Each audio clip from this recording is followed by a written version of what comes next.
it's not just another average multifamily deal that everybody else is sharing. So it gets people excited, especially the people that love being outdoors and they love camping already. It's like, this is spot on with what makes sense to them.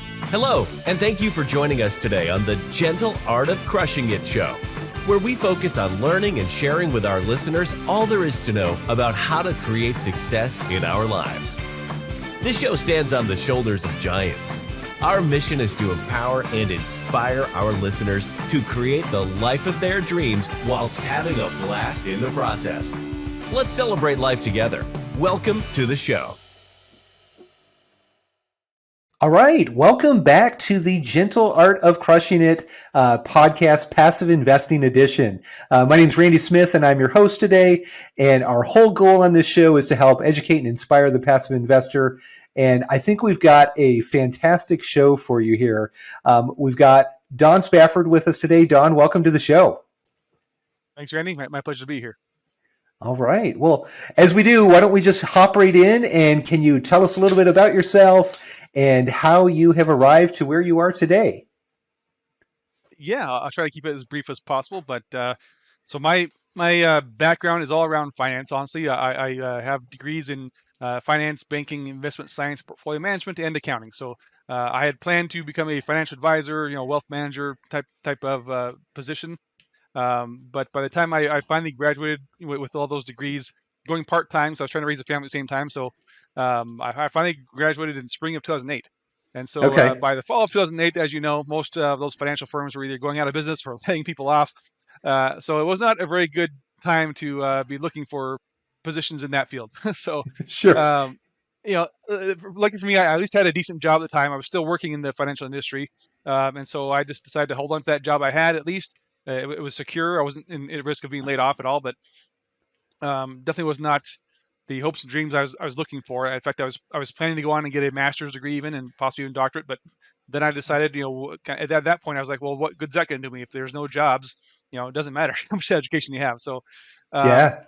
So I kind of just decided just to hold off and wait and see what happens, I guess. And so wasn't too many years later, my wife actually got her license as a realtor, and she started working as a real estate agent in Omaha, Nebraska at the time where we lived.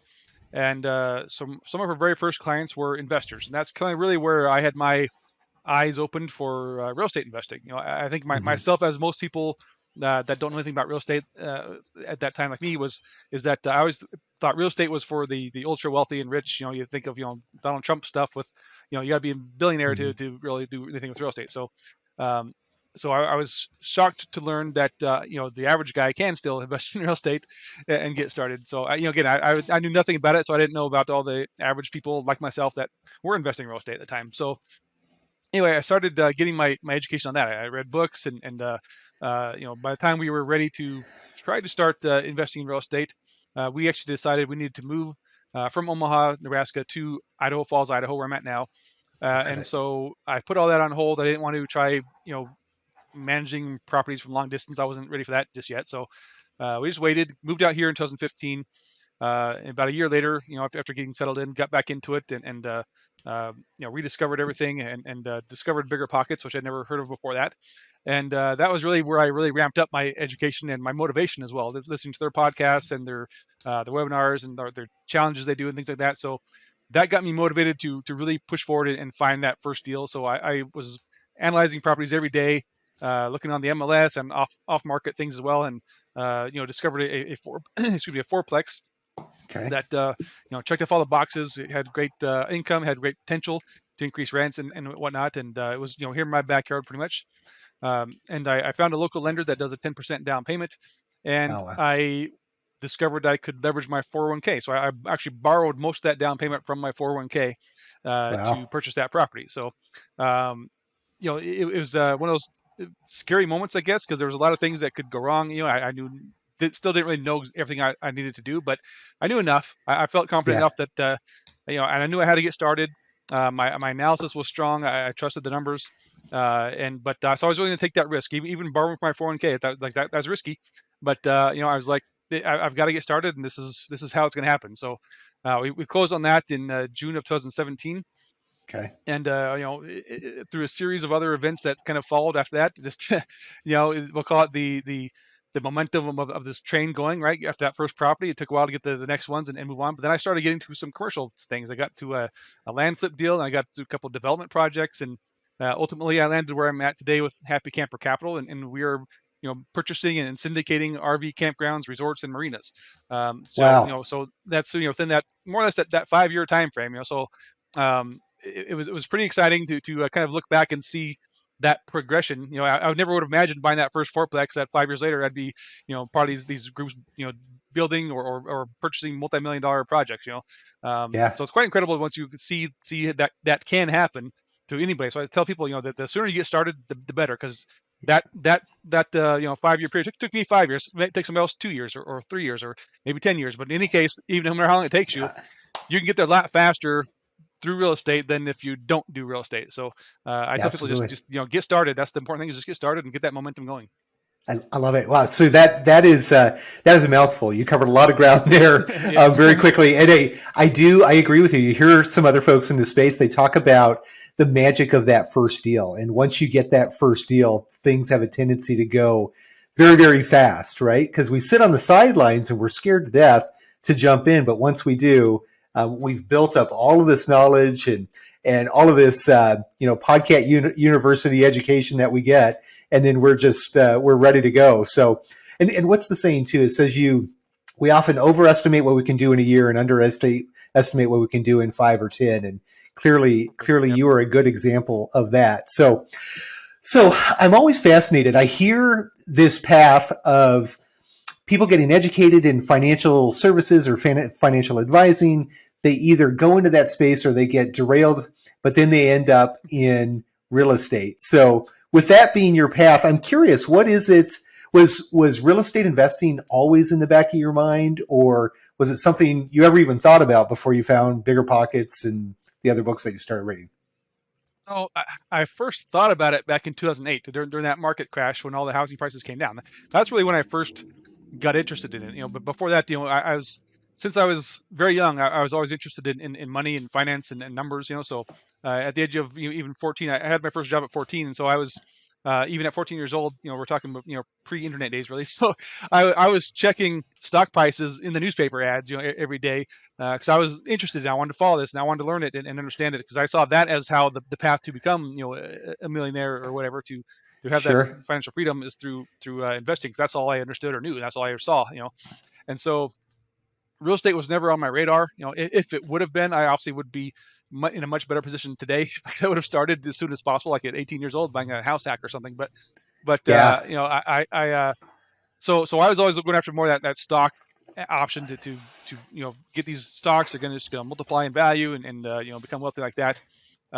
So then when the 2008 crash occurred, and again, this is before my wife is a realtor, so I was kind of hearing about it through a friend of mine who had a friend who was a realtor, and kind of telling him about, like, these houses in Florida, for example, that were prior to that selling for 300,000, we're now at 70,000, and I was like, wow, that's a huge opportunity. But I was like, but Sure. how am I going to buy that? I don't have 70,000, and I didn't even realize or comprehend, I guess, that you get renters to rent your property. So I was like, how am I going to buy this property and hold on to it, pay these mortgage payments for a few years, waiting for it to recover? That didn't, it didn't click to me that renters pay that for you. And Yeah. so, I didn't know anything about it. I didn't know how to do it. So I kind of still, like you said, sat on the sidelines. And I was focusing more on stocks. I was like, hey, there's a huge buying opportunity in the stock market. So I was buying all these, well, not say all, again, I didn't have a whole bunch of money, but whatever I could put into it, I was buying, these stocks that were greatly devalued, and sitting on that, waiting for them to hopefully recover one day and multiply in value, which I did use some of that to also buy that first fourplex. Besides my 401k, I also sold some, I think it was Bank of America stock or something I had that I Yeah. used to also bring in some of that. So, Okay. but yeah, so real estate was never on my radar up to that point, at least not until my wife became a realtor around like 2011 or 12. From there. Yeah, very good. So your first adventure with real estate was a fourplex, you mentioned, Yep. using a strategy of taking a loan out on your 401k for the down payment on that first one. Now, I've done the numbers with 401k loans before, I think it's a fantastic tool, but you got to pay that back fairly quickly. So did you factor that into the numbers of the 401k loan with the fourplex Yeah. or So when I took this loan from my provider, at least at the time, the interest rate was fairly low. I can't remember now what it was, but it was relatively low. We get that interest gets paid back to myself anyways. It's not really technically an expense, yep, um, but my plan, since it's not my primary residence, I could extend it out to 5 years. So I took that 5 year payback plan. Um, and of course I ran the numbers. As long as I make at least enough cash flow that can essentially cover that payment, yep, to pay back my 401k, then I call that good enough. And so that was my basis, that I can at least cover this payment, um, to not be an additional expense to me, to pay. And so yep, that was so those numbers worked. And of course that was buying it as is, which I already knew that those rents were under market, so I was going to get those rents up, and which I did. yeah, And so but then by I think the third year or so, I had some other developments and things that took place. I was able to pay back the rest of that remaining balance to that 401k, to just be done with that, and yep, get that pure cash flow back to me. So um, yeah, so yeah, but for me it was I saw it as, again, kind of a limited risk, being that I've got to cover that payment, but the cash flow is going to cover it for me, and again, it's paying back to myself anyway, so it's not really like yeah, nobody's going to foreclose on me. but um, I saw it as my only option, really. I didn't have a lot of savings, and I didn't really have any other options to go with. So it's like, it's either this or nothing, and I knew that I needed to get started, and it was the only way I could make it happen. yeah. No, I think it's a great tool. And it's just another kind of tool in the tool belt that you can reach to when you're early on. I love that you mentioned house hacking, which I think is a really, really great thing for people to do. I think loans on 401ks are going to be great. I'm curious, with your background in finance and banking, your education and your degrees, do you have advice or do you have guidance or training that you provide to folks to um, kind of get them ready for the real estate investing space, or any ideas or suggestions that you like to give to potential investors? So no, I don't give any formal education per se on that. Okay. It's not a bad idea though, but but not really. So I mean, obviously everybody's different, on their personal risk tolerance, and their personal financial situation and all that. So I try to, at least when I do talk to investors, or people, I'm trying to explain how it's changed my life. I can tell people it's dramatically changed my life. So Hmm. back when I, again, making that first decision to invest in that property and use borrow from my 401k, I was at that point in time, had a pretty large amount of debt, and you know so a bleak financial future. I was Hmm. contemplating, filing for bankruptcy or something, just to get us out of that bad situation, but I didn't want to do that. And so Sure. I was like, this real estate is my pretty much last ditch effort to change my situation. Luckily, it did work for me. Again, I tell people, yeah, I borrowed from my 401k. I wouldn't necessarily tell everybody to do that, because it may not be Sure. good for everybody. And obviously, that was that specific deal. If it would have been a deal that was not as good up front, then maybe would not have considered it a good enough risk to take.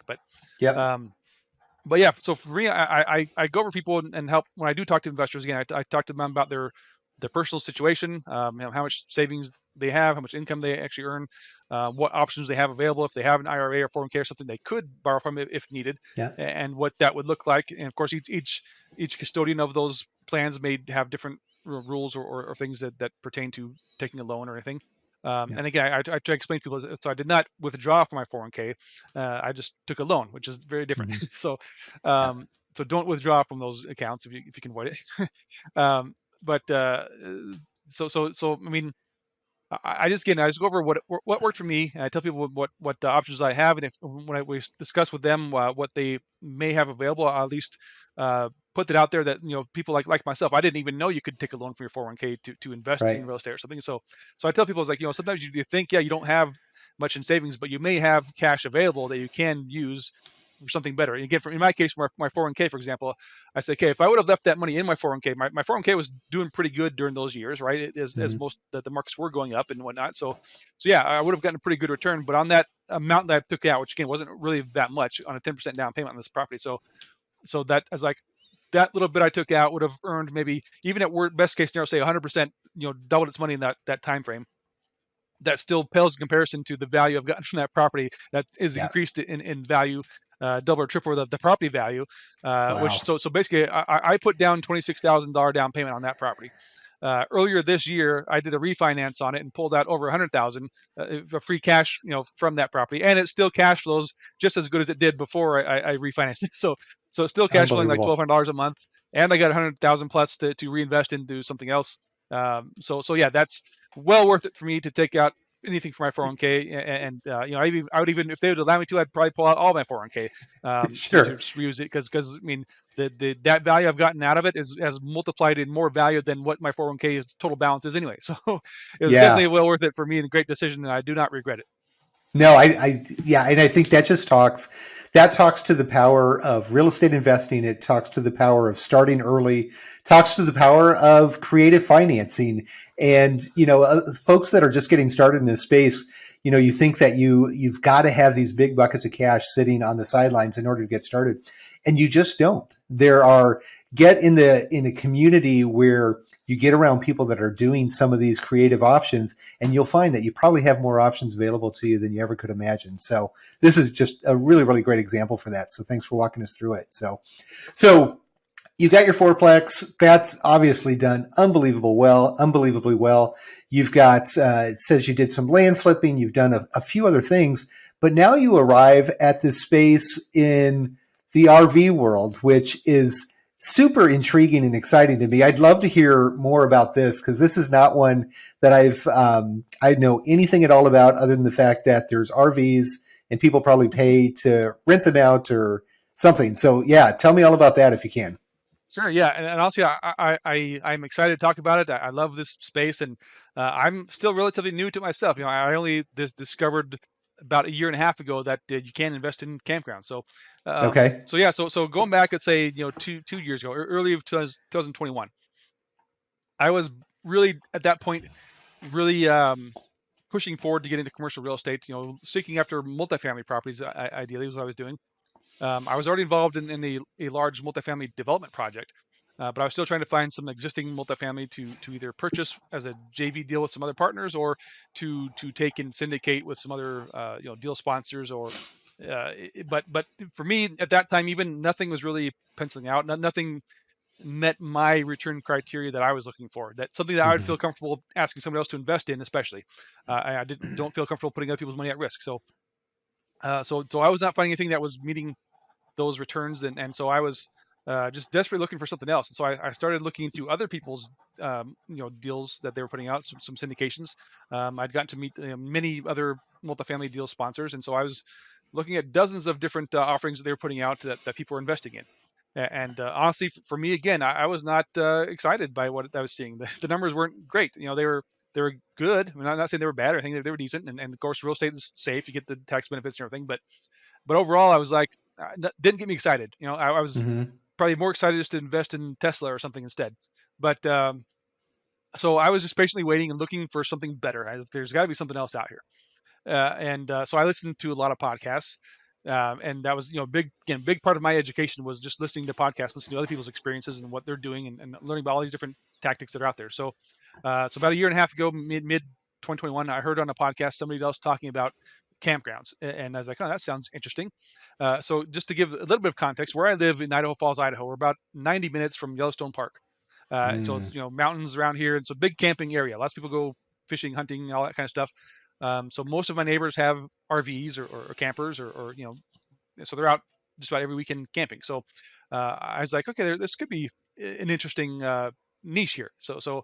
Um, I initially started looking, or once I heard about this, I went to different like meetup events and webinars that the people talking about campgrounds, and uh, basically my goal at that point was just to get my foot in the door. I didn't know anything about it, like you're saying. I didn't know anything about it.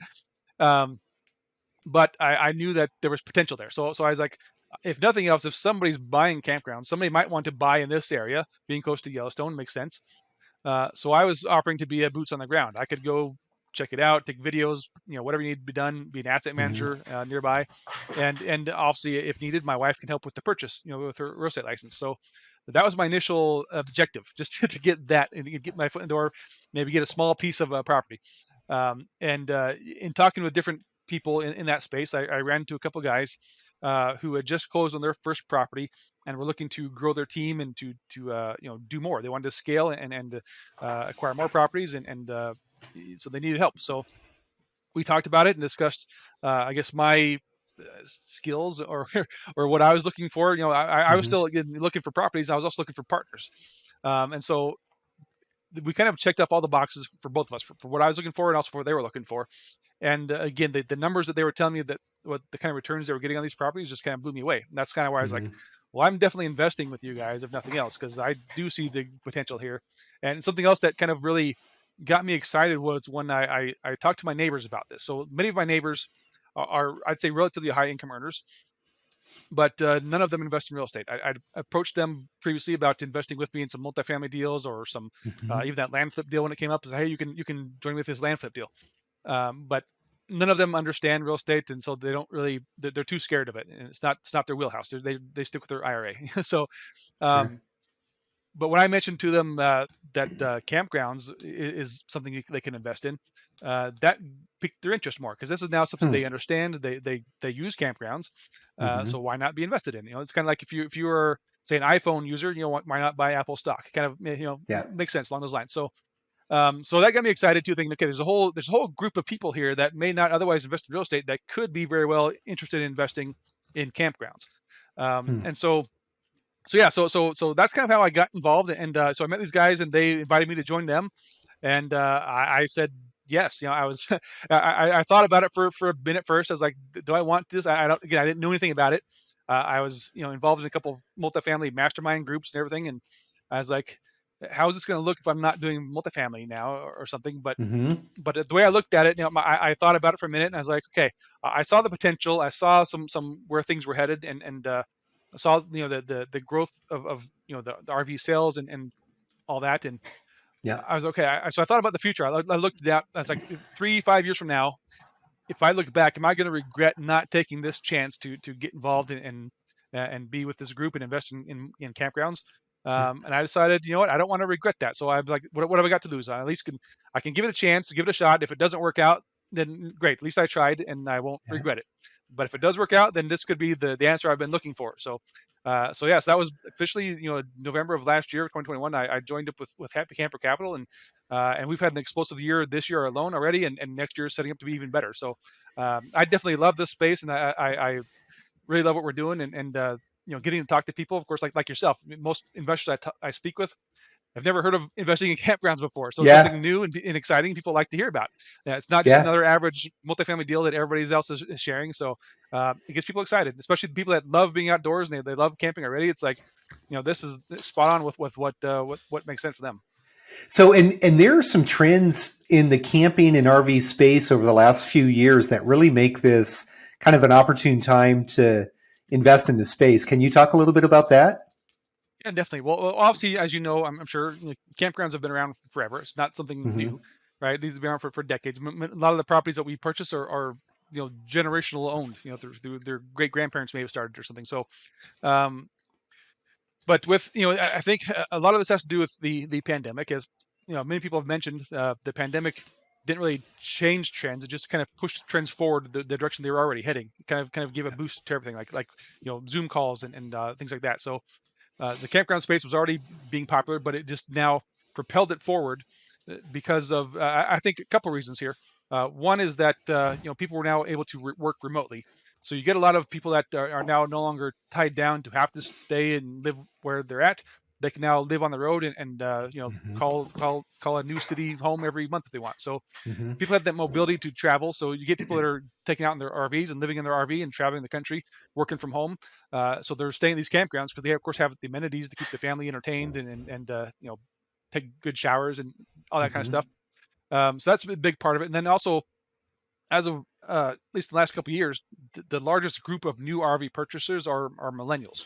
So you have these millennials and now even Gen Z that are getting in there. Again, it kind of goes back to one having that working remotely option, but also in the last couple of years in particular, the housing prices have gone up so high and been so competitive that they can't even buy a house. So if you Mm-hmm. can't buy a house, trying to compete with everybody else, why not just buy an RV instead? And again, live life on the road. If you're not tied down, like, I want to explore. Again, looking back myself 20 years ago, if I could have had that option, I would have loved to have, lived in someplace new and not settle in a certain place, but get to explore different areas of the country and decide where do I like best to go live, eventually Yeah. permanently. So that was kind of a big push, I think, for a lot of it. But really today, like this millennial and Gen Z group are among the largest group of new campers and new, again, new RV, not only just RV purchase, but just campers in general going to these Sure. campgrounds. So that's kind of giving a push to really make these campgrounds more modern as well. So not just the basic place to go, start a fire and s'mores, but they want, the entertainment and things to do there. So that's kind of what we are shooting for. We buy campgrounds and we do a value add process. We kind of similar to value add on multifamily, but we value add these campgrounds. One includes building out more additional, camping spaces, but also adding on those amenities, like, concert events or, aqua parks, and of course, great strong Wi-Fi for people that work from home. Hmm. So all these different things are going to attract people to come there and want to stay there and just, have fun. So that's kind of what we do and what we provide. Outstanding. Yeah. So it's much better. Like when you said camping initially, I'm thinking campgrounds just like the KOAs of the days back when I used to camp as a kid. Yeah. But it's really much more than that. It is kind of like a destination event where you're going to not just for the scenery, but for the special things that are actually at the facilities that you're providing to the guests. So yeah, very interesting. So now are these, because in my mind, I'm picturing that you're buying land and there's some concrete and some blacktop and maybe some structural things that you add to it for showers or things like that.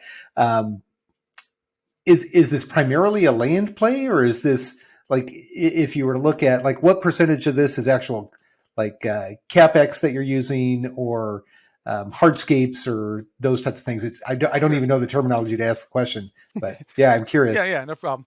Well, so first of all, as of right now, everything we buy is existing campgrounds. We have not yet done any ground up new development. That is in our plans down the road, but right now we are purchasing existing campgrounds from typically mom and pop owners. We are buying them off market in most cases, and even about half the time we were getting seller financing as well. So we call up the campgrounds directly, talk to the owners, work out a deal, and we look for opportunities where we can do a value add.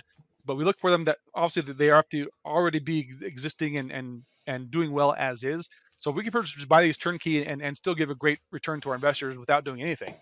Mm-hmm. But by doing what we do to implement, first of all, getting a better online presence with online reservations and dynamic pricing, that alone is going to increase the revenue of the property. Then we preferably try to find ones that have additional land where we can build on. So again, we are doing that sense of development. We're adding on more spaces to an existing campground. So yeah, there's a lot of, you think of it's mostly land, but there's a lot of infrastructure that goes in there. You got the roads that go in, all the utility connections, because each campsite is going to have those electrical and say water connections and things. So all that infrastructure gets put in there. So in the case of, let's say, depreciation, that's a big question that comes up from a lot of people. Mm-hmm. So what about the depreciation? You think it's all just land, but it's not. Yeah. In fact, I'm not a tax advisor or anything like that, but from what I have seen through some examples anyway, depending on the property, you may actually see higher depreciation than you see in multifamily because of those roads and that infrastructure that has like a 5 or 10 year depreciation schedule instead of the 27 30 year. So again, that accelerated depreciation brings those 5 and 10 year ones much faster and gets you potentially a higher depreciation back on those. So okay. So and is it so that was another question I was going to ask, was depreciation, because that is, as a passive investor, that's one of the biggest benefits that come to the table. Value add, I understand adding more spots. So the question would come to mind, I guess, one, are the municipalities open and excited to see expansion in this space? Is it something that they want in their communities?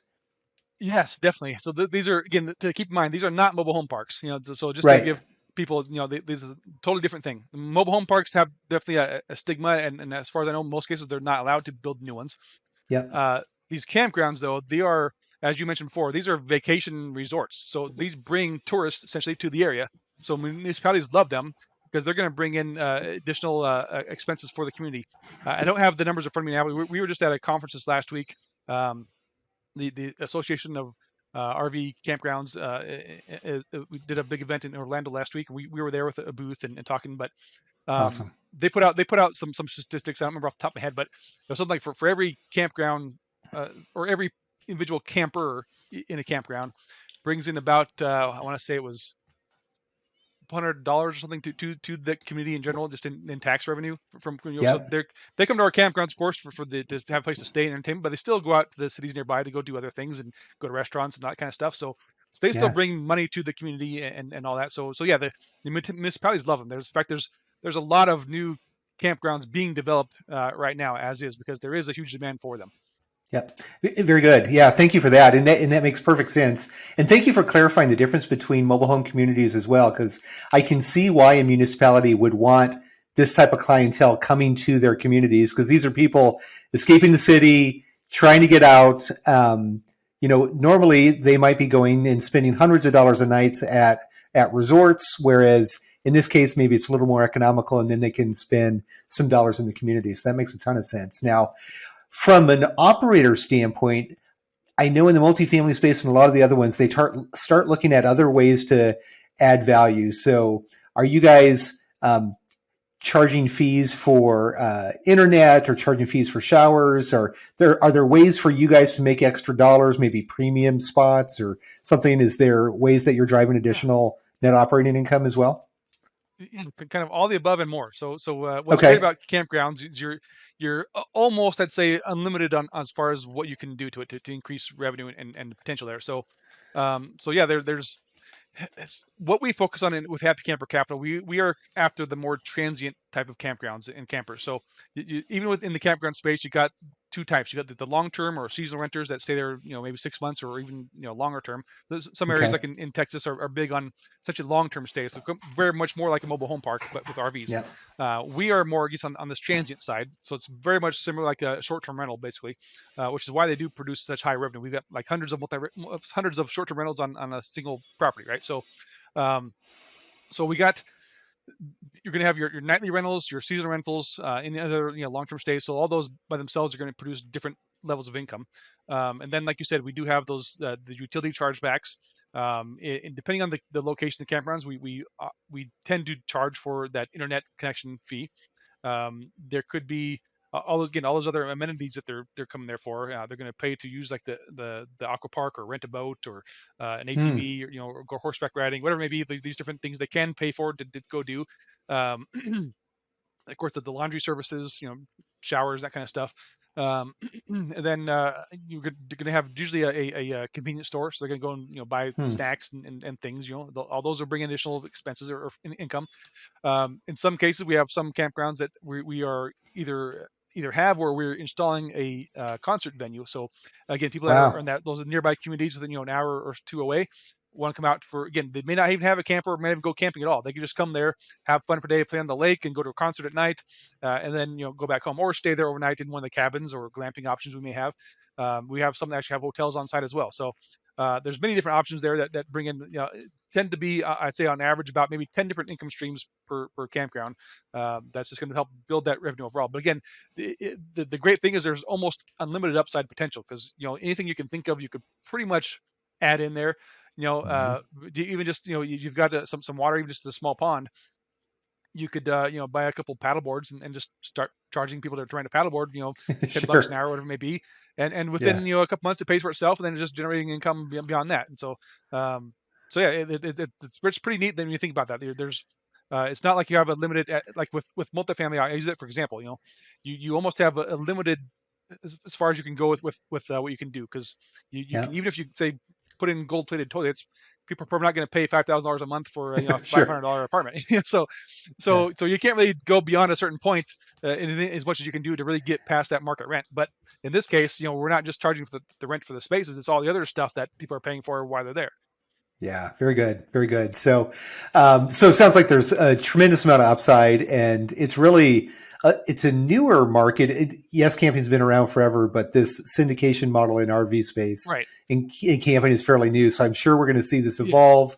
I suspect we'll see a lot of technology coming in as well, where there'll be Yeah. For operators as well. We saw that in self-storage and mobile home and all of these other communities. So yeah, very exciting. Now, as an investor, it always comes down to what do the returns look like and what are the risks. So Sure. from a risk standpoint, it seems like this would do very well during recessionary times because it's much cheaper Yes. than going to a resort. So do you guys have any kind of statistics on what this has looked like over past recessionary periods, or can you talk to that a bit? We do. I don't have those off the top of my head though, Yeah, but that was but a little detailed question, but but yeah. I can tell you, like as you mentioned though, they are recession resistant, and that goes kind of twofold, I think. So you get the we'll say the average income earner, right? That um, may still, people are still going to take vacation no matter what's going on. People want to still take vacations and go out and have fun. So Yep. so we purposely look for properties ourselves with Happy Camper Capital. We buy within about a 2-hour drive of a major metropolitan area, and Okay. that's therefore gives that kind of built-in user base. So in a case like a recession, people may not be going to go to Disney World because they don't want to spend that much money or even pay that much just to get there, just for the gas and things. Even if Mm-hmm. you have an RV, you maybe won't go cross country paying $6 a gallon. So, but you'll still go out in a couple hours drive to go have fun and use it. So therefore, people that are in that kind of space that are maybe limited on income will still again go that couple hours drive to go have fun and have a staycation or something. Mm-hmm. Then you got the other spectrum on that is that the people that have these, we'll say, higher end RVs or fifth wheels that are 100,000 and up on these, basically a luxury item. Um, they're ones that are typically are not going to be as affected by a recession anyway because they have that higher income anyway. So those people are still, again, they've got this, we'll say, $200,000 toy sitting in their driveway. They don't want to just have it sitting there and not using it. So they're still going to go out and go use it Mm-hmm. and have fun and take it out. So overall, these campgrounds are still going to stay occupied and full, during any type of recession. What's going on? I'd say worst case scenario. I use this example many times. So if people say what happens if people just stop camping, which of course isn't really going to happen, but let's just say worst case scenario, like World War III, right? Nobody's going out and doing anything. They're Sure. scared, right? Yeah. So these properties can easily be converted into a long-term stay. We can convert them to an RV park and have people just plug in and stay there long-term, or drop tiny homes or cabins and make it a full-on living community to still Yeah. thrive and maintain it, at least during that type of situation. So there's again an easy plan B or C, whatever it may be, to do that. So overall, there's very limited risk really for that. And then for as far as the income side, um, what we provide to our investors. So if you were to invest with us as an LP investor, on our average deal, we're looking at about a 15% cash on cash. So that's actual annual cash flow, not built-in backdated, Wow. from year one you invest this, you're going to start getting cash flow right away.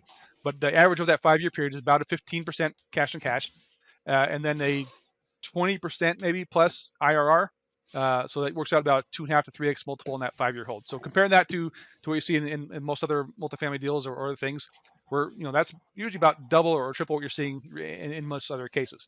Yep. And get the big thing is you get that cash flow right away. It's not like you get a small bit of cash flow and then your big equity bump at the end. You're getting good cash flow right from the start. And of course, the other added benefit is you can actually go to these campgrounds if you want, hang out there, have fun, enjoy it, Sure. create some memories and experiences with your investment. We actually encourage that. We want our investors to go there. We actually provide up to a 1-week free stay per year at any of our campgrounds to our investors, and a discount beyond that, so you can stay there throughout the year and use it with your friends and family. So Fantastic. like I Yeah. said, we encourage that. We want our investors to love it, enjoy it, and be excited about those returns and being part owner in these campgrounds and talk about it to their friends, and bring people to invest more with us. I love it. Yeah. No, very exciting. Sounds like you guys, you found a home, and it sounds like you're super excited about it. It Yeah, certainly shows through in the excitement that you're sharing here. So, and those returns are just unbelievable, of course. So now, are these buy and hold, or what's the exit strategy on the back end for you guys as an operating group? sure. Yeah. So we tell investors coming in to expect a 5-year hold. If we hit our numbers sooner, like we hit that 21% IRR, say like year 3 or something, we may look to exit sooner than 5 years. Okay. But we always say please plan for a 5-year hold. And so on the back end, there's, I guess, two options. What we look to, we of course want to long term hold them, So we would look to by year 5 refinance the property. We would get a third party appraisal to appraise the property, and then refinance and pay back all of our investors their capital plus the equity.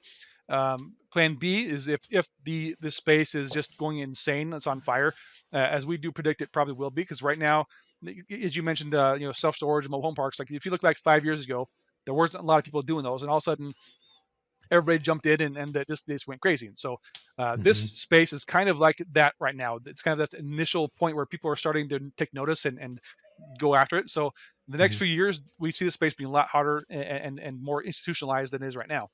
And so if that's happening at that point, of course, then if it makes more sense to do, we would just sell it on the open market and get even a possible higher, overvalued purchase from somebody else to Yeah. pay it off. So essentially, there's two ways out. Either way, we have a guaranteed buyer, we'll say at the end, so there's no risk of who's going to buy it. That's not an issue. Even as right now, again, there are other institutional groups buying even those $100 million properties. So Awesome. that's not going to be a problem at all.